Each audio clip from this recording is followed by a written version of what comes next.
Hello everyone, you're watching World Now. We'll begin from the Middle East, where Israel is stepping up its offensive in the Gaza Strip in retaliation to the attack launched by Hamas militants over the weekend, which claimed over 1,000 lives.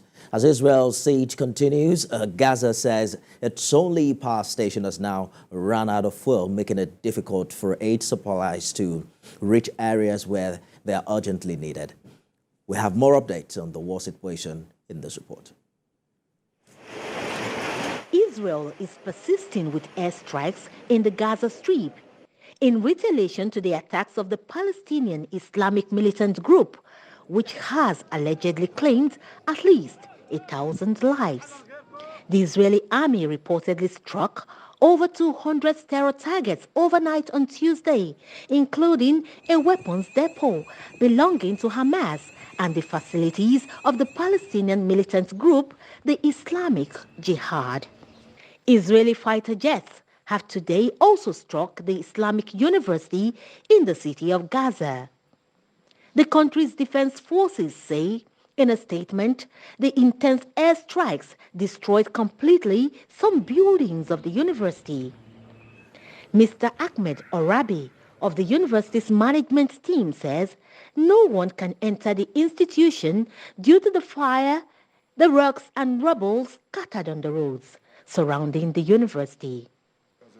Meanwhile, Israeli Prime Minister Benjamin Netanyahu has in a phone call thanked the U.S. President Joe Biden for his support for Israel and describes Saturday's incursion by the militant group Hamas as savagery and never seen since the Holocaust. President Joe, I want to thank you for your continued and unequivocal support and the work of your entire administration to support us.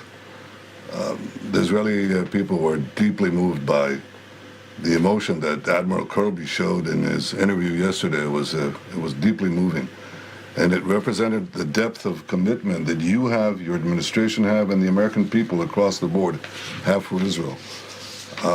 Joe, I want to give you a clear picture of the difficult situation we face. We were struck Saturday by an attack whose savagery I can say we have not seen since the Holocaust.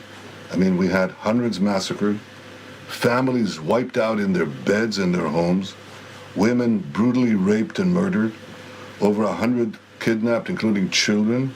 They're even worse than ISIS, and we need to treat them as such. On the flip side, the first plane carrying American ammunition for Israel's offensive on Gaza has landed in the country as thousands of Israeli troops converge for a possible ground assault on the besieged enclave.